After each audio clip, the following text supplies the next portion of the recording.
ஞானமாக வாழ முடியவில்லை.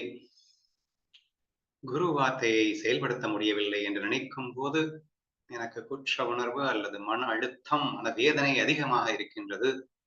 இது சரிதானா? நான் என்ன செய்ய வேண்டும் என்பது இன்றைக்கான கேள்வி. ஆஹ் ரொம்ப நல்ல அருமையான ஆன்சர்ஸ் எல்லாருமே சொல்லிட்டேங்க. ஜஸ்ட் கோடிட்டு காட்டுறேன். ஃபர்ஸ்ட் பாயிண்டா நீங்க சிம்பிளா சொல்லது என்னன்னா, slow and steady wins the race என்று ஒரு பழமொழி உண்டு. சரியா? நீ வந்து ஒரே நாள்ல ஞானி ஆகணும் அப்படின்னு எல்லாம் நினைச்சேன்னா தான் இந்த மாதிரி வெக்ஸ் ஆகும். No problem. நம்ம ப்ராசஸ்ல இருக்கோம் அப்படிங்கிறதே மிகப்பெரிய கான்பிடன்ஸை கொடுக்கும், மிகப்பெரிய மன திருப்தியை கொடுக்கும். இப்ப என்ன ஆகுது அப்படின்னா, நான் ஒரு வேகமா போகணும்னு ஆரம்பிக்கும் போது ஒரு தடை ஏற்படும் போது ஸ்டாப் ஆயிடும். நிக்கிறது தான் இந்த மன உளைச்சலுக்கு காரணம். சரியா? இங்க எறும்பு வேகத்துல நீங்க நகண்டா கூட மூவ் பண்ணிட்டு இருக்கீங்கன்றது ஒரு பெரிய கான்பிடன்ஸை கொடுக்கும். அது நமக்கு ஒரு பெரிய சந்தோஷத்தை கொடுக்கும். இந்த கில்ட்டியை வரவே விடாம தடுத்துரும். சரி, அப்போ அந்த ஒரு வேகம் அப்படிங்கிறது தேவையில்லை அப்படிங்கிறேன். என்னை பொறுத்த வரைக்கும் யோகி அப்படிங்கிற ப்ராசஸ் வந்து ஞானிக்கும் கொடுக்கப்படுகிறது, சாதகனுக்கும் கொடுக்கப்படுகிறது. நீ ப்ராசஸ்ல இருந்தாலே போதும். என்ன அப்பப்போ கொஞ்சம் சறுக்கி எழுந்திருப்ப. That is not a big matter. But you are in the process. So that itself is enough அப்படிங்கிறது தான். ஏன்னா பிடிச்சிட்டே இல்ல. நீ எறும்பு வேகத்துல நடந்தா கூட நடக்க ஆரம்பிச்சிட்டே இல்ல. At one day you are going to reach the destination. So therefore nothing to worry about that. நீங்க போகலாம். அப்போ ஒரு தேவையில்லாத ஒரு ஈகோ, இன்னைக்கே நான் வந்து முடிச்சிடணும் அல்லது யாராவது கம்பேர் பண்ணி அவங்க எல்லாம் ஆயிட்டாங்க, நம்ம முதல்ல ஏதோ ஒரு சம்திங் ஒரு ஈகோ வந்து மேபி உங்களை ஒரு சிரமப்படுத்தி இருக்கலாம். ஸோ தேர்ஃபோர் அவங்க வந்து ஸ்லோ அண்ட் ஸ்டெடி அப்படிங்கிற ப்ராசஸை புரிஞ்சுக்கிட்டாலே போதும் அப்படிங்கிற ஒரு நல்ல விஷயத்த சொல்லியிருந்தீங்க. நெக்ஸ்ட், ஆக்சுவலி கில்ட்டி அப்படின்றது என்னது? ஒரு விஷயம் நீ பண்ற, அது என்னால முடியல. முடியல அப்படின்னா உனக்கு அது பண்ணணும்னு முடிவாயிருச்சு. அப்போ அந்த நான் இப்படி இருக்கின்றேனே என்ற மனவேதனை தானே சொல்றோம். அந்த மனவேதனை என்பது மோட்டிவேஷனல் ஃபோர்ஸா யூஸ் பண்ணிக்க வேண்டியதானே. அவனை யார் அதை கில்ட்டில வந்து நிக்க சொன்னது? மனிதனுக்கு ஒரு தவறு பண்ணிட்டேனே அப்படிங்கிற ஃபீலிங் தான் அவனை வந்து அடுத்த படிக்கு கொண்டே போகுது. நான் என்னுடைய எக்ஸாம்பிள்ல சொல்லியிருக்கேன். ஒரு மீட்டிங்ல பேசும்போது என்னால ஃபீலோட பேச முடியல அப்படிங்கிறது ஒரு கில்ட்டியா இருந்தது. Not even a minute. It indicates that I have failed. அவ்வளவுதானே. அப்போ பாஸ் ஆகுறதுக்கு என்ன செய்யணுமோ அதை தானே பண்ணணும். முழுமையான வைராக்கியத்தை வளர்த்துக்கிட்டு நீங்க ஃபர்தரா ப்ராசஸ் பண்ணணும். இன்ஃபேக்ட் ஒவ்வொரு ஃபெயிலியர்ஸும் நம்ம 10 மடங்கு அதிகமான வேகத்துல நம்ம முன்னேறி போறதுக்கு உதவி பண்ணுதுங்க. அது ஃபெயிலியரே கிடையாது. அப்போ ஒவ்வொரு தடவை சறுக்குறதும் நம்ம we are going to learn lot of things. அப்ப நம்ம யாருன்னு அப்பதான் புரியவே முடியுது. ஆஹா, நம்ம வந்து என்னமோ பெருசா ஆயிட்டோம்னு நினைச்சிட்டு இருந்தோம். இன்னும் ஆகலையாடா. அந்த ஃபீல் பார்ட் வந்து இன்க்ரீஸ் ஆகி நமக்கு ஒரு மோட்டிவேஷனல் ஃபோர்ஸ் ஆக மாறி அது நமக்கு ஹெல்ப் தான் பண்ணுது.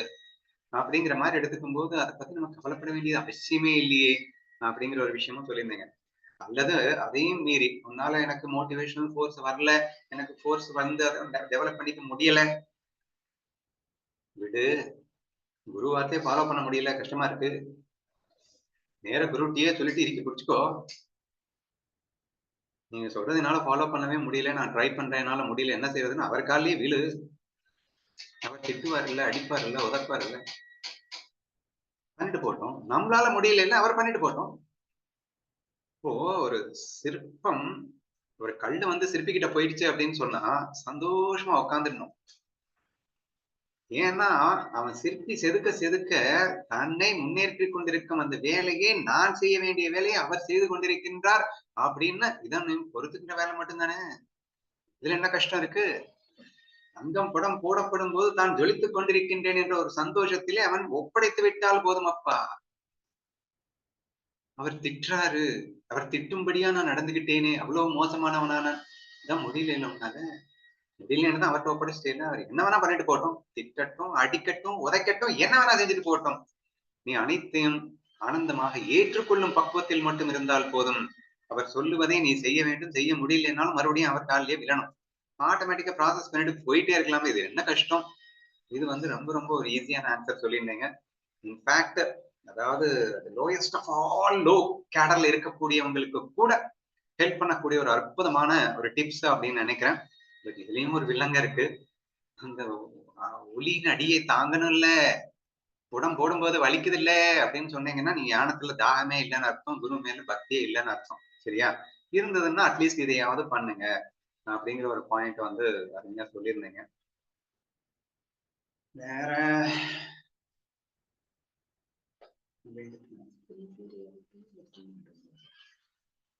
அதாவது அவர்கிட்ட நல்ல பேர் எடுக்க முடியலையே அப்படிங்கிறது இட்ஸ் நோ நீட்.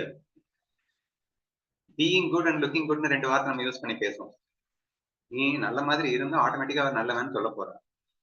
ஆனா நல்லவன்னு சொல்ல வைக்கணும் அப்படின்னு சொல்லிட்டு நீ பண்ண வேண்டியதை பண்ணாம இருந்தா அது இந்த மாதிரியான ஒரு இக்கட்டான சூழ்நிலையில கொண்டு போய் விடுறதுக்கான வாய்ப்புகள் இருக்கின்றது அப்படிங்கிற ஒரு ஃபீலிங்கையும் சொல்லியிருந்தீங்க. அதே மாதிரி it's an ego feeling that நான் என்னால முடியல அப்படின்னு நினைக்கிறதே வந்து ஒரு ஈகோ தான். அது இன்ஃபீரியாரிட்டி ஈகோன்னு சொல்லுவோம். There is no difference between this superiority and ego. Inferiority ஈகோன்னு வேற எப்பவுமே டிஸ்கஸ் பண்ணியிருக்கோம். ஸோ அந்த ஈகோ எதுவுமே தேவையில்லாம நீங்க முன்னேறி செல்லலாம் அப்படிங்கிறது எல்லாமே நீங்க சொன்ன பாயிண்ட்ஸ் தான். எனக்கு சொல்லணும்னு தோணுன பாயிண்ட் அப்கோர்ஸ் இந்த வித்யா சொன்ன பாயிண்ட்ல இருந்து தான் வரும்னு நினைக்கிறேன். இல்ல இந்த வேணி சொன்ன பாயிண்ட் இப்பதான் நீங்க சொன்னது, அதாவது எதிர்பார்க்கிறீங்க. அதாவது குரு அப்படின்னு சொல்லும் போது அவர்கிட்ட எத்தையுமே எதிர்பார்க்கணும்னு அவசியம் இல்லை. அவர்கிட்ட நல்ல பேர் எதிர்பார்க்கறதும் கூட முட்டாள்தனம். அவர் சொன்னார்ல வேணி, யாரு வினோதினி சொன்ன மாதிரி அவர்கிட்ட நல்ல பேர் எடுக்கணும்னா அதுக்கு என்ன செய்யணுமோ அதை செய்ய ஆரம்பிச்சிடு. எத்தனை தடவை தோல்வி தோல்வி தோல்வி வந்தாலும் பரவாயில்ல, நீ பாட்டுக்கு பண்ணிக்கிட்டே இரு, ப்ராசஸ் பண்ணிக்கிட்டே இருக்கணும். அதை விட்டுட்டு அவர் வந்து சொல்றாரே அப்படின்னு நினைக்கிறது தான் இங்க பிரச்சனையே. சொல்லட்டும், ஐயோ அவர் வந்து கஷ்டப்படும்படியாக நடந்து கொண்டேனே, அவர் கோவப்படுறாருன்னா அவர் கஷ்டப்பட்டு நம்ம கோவப்படுறோம். அவர் கஷ்டப்படும்படியாக நடந்து கொண்டேனே, இந்த அளவுக்கு ஃபீல் பண்றதா இருந்தா நமக்கு தகுதி இருந்தா உடனே மாறிடலாம். நமக்கு தான் தகுதி இல்லையே உடனே மாறுறதுக்கு. அப்படி இருக்கும்போது அதையும் ஃபீல் பண்ணணும். நான் என்ன நினைப்பேன்னு வேணா சொல்லிடுறேங்க. இதுதான் ஃபைனல் ஆன்சர், சரியா? ஸோ நீங்க நம்புறீங்களோ இல்லையோ, எனக்கு ஒரு ஆழமான ஒரு தாகம் உண்டு. அது என்னன்னா, ஞானதேவர் நேரில் வரணும். ஒரு நொடியும் என்னை தலைமேல் குட்டு குட்டுன்னு கொட்டணும், அடிக்கணும், உதைக்கணும், திட்டணும், திட்டிக்கிட்டே இருக்கணும். 24 ஹவர்ஸ் என்ன திட்டிக்கிட்டே இருக்கணும். 24 ஹவர்ஸ் என்ன அடிச்சுக்கிட்டே இருக்கணும். இப்படி ஒரு வரம் எனக்கு கிடைக்காதா என்று நான் பல நாட்களாக ஏங்கியது வந்து இப்போதும் கூட ஏங்குறேன்னு கூட சொல்லலாம். அந்த ஒரு வரம் மட்டும் இருந்தது அப்படின்னு சொன்னா வேற என்னங்க வேணும்? எங்க குரு பக்கத்துல இருக்கார். அவர் என்ன அடிக்கிறாரு? எதுக்காக அடிக்கிறாரு? நான் ஏற்கனவே சொன்ன எக்ஸாம்பிள் தான். சிற்பத்தை அவர் செதுக்கிறாரு. என் மேல் எத்தனை அக்கறை கொண்டு நான் நலம் வாழ வேண்டும் என்பதற்காக எனக்காக அவர் பாடுபடுகிறார் அப்படிங்கிறது அவருடைய லவ்ல நான் மிங்கிலாய் சந்தோஷப்பட வேண்டிய விஷயம் தானே. அப்கோர்ஸ் அந்த அளவுக்கு கெப்பாசிட்டி இருக்கிறவங்க தட் இஸ் டோட்டலி டிஃப்ரெண்ட். யாரு? கோரக்கும்பர் இல்ல கூர்மதாஸ் இவங்க எல்லாம் வந்து கோரக்கும்பர் என்ன ஃபீல் பண்ணாரு? ஐயோ விட்டலா, நீயா எனக்கு வந்து சேவை பண்ண, என்னால தாங்க முடியல அப்படின்னு சொன்னார். கூர்மதாஸ்க்கு சேவை பண்ணும்போது ஐயோ நீயா எனக்கு வந்து சேவை பண்ண, என்னால தாங்க முடியலையே அப்படின்னு சொன்னாங்க. சரியா? அந்த அளவுக்கு ஹைலி குவாலிஃபைடு பக்தாஸா இருக்கும்போது நமக்கு இறைவன் வந்து சேவை பண்ண வேண்டாம் அப்படின்னு சொல்லலாம்.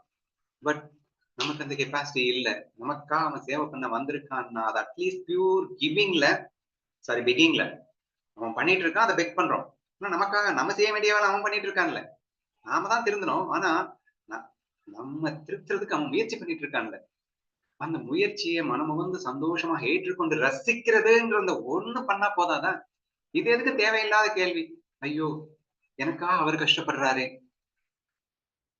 நம்மளாலதான் முடியல இல்ல, நானா திருந்திருந்தா அவர் கஷ்டப்பட மாட்டாருதான், முடியல இல்ல. அப்ப அவர் படுறாரு அப்படிங்கிறது ஆனந்தமான விஷயம் அல்லவா? பியூர் பெக்கிங்கா மாறு அப்படிங்கிற. நீ பெக் பண்ணிக்கிட்டே நீ கிவரா இருக்கணும்னு ஆசைப்பட்ட எப்படிங்க முடியும்? ஒண்ணு பியூர் கிவரா இருந்துட்டேன்னா பிரச்சனையே இல்லதான். உன்னாலதான் கிவரா இருக்க முடியல இல்ல, அப்ப பெக் பண்ணிட்டு வேண்டியதானே, பியூர் பெக்கரா இருந்துரு. 100% அவர் என்னை செதுக்குகிறார் என்று பூரணமாக புரிந்து கொண்டு முழுமையாக அர்ப்பணிப்பது. இங்க கூட நான் அர்ப்பணிப்பது அப்படின்னு அவர் சொன்னதெல்லாம் கேட்கறதுன்னு அர்த்தம் கிடையாது. சிம்பிளி அவர் கையை பிடிச்சுக்கோ. என்ன கஷ்டம் வந்தாலும் என்ன நஷ்டம் வந்தாலும் அழுதாலும் புலம்புனாலும் கையை பிடிச்சுக்கோ, அவ்வளவுதான். வேற என்ன வேணும்? கடைசியில மொத்த வேலையும் அவர் பாடாயிடுது. இது வந்து குரு விஷயத்துல அப்படின்னு ஈஸியா புரிஞ்சுக்கலாம். இல்லப்பா ஞான விஷயத்துல நான் எங்க போறது, எனக்கு குரு இல்ல அப்படின்னு கேட்டீங்கன்னா நீங்க சொன்ன அதே பாயிண்ட்ஸ் தான். முயற்சி அப்படிங்கிறது அவங்க சொன்ன பாயிண்ட்ஸ்ல ஏதோ ஒண்ணு ரொம்ப ரொம்ப ஈஸியா இருக்கக்கூடிய ஏதாவது ஒண்ணு டெய்லி ஃபாலோ பண்ணிருக்கும். சரியா? அதை பண்ணிட்டே வரும்போது ஆட்டோமேட்டிக்லி நமக்கு செல்ஃப் கான்பிடன்ஸ் வந்துகிட்டே இருக்கும். ஆட்டோமேட்டிக்கா நம்ம ஒன்றும் இம்ப்ரூவ் ஆக தான் போறோம். ஸோ கில்ட்டி கொண்டு வர வேண்டிய அவசியம் இல்ல. ஃபாலோ பண்ண முடியாததுன்னு எதுவுமே இல்லங்க. எது முடியுதோ அத ஃபாலோ பண்ணா, அது அடுத்த லெவலுக்கு நம்மள ஒரு கான்ஃபிடென்ட் பில்ட் பண்ணி குடுக்கும்.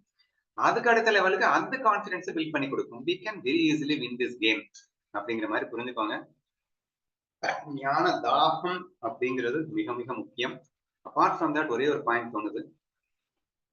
கொஞ்சம் அறிவாளின்னு மனசுக்குள்ள நினைச்சிட்டு இருந்தீங்கன்னா, கண்டிப்பா இந்த மாரி டேஞ்சர்ல தான் போய் முடியும்.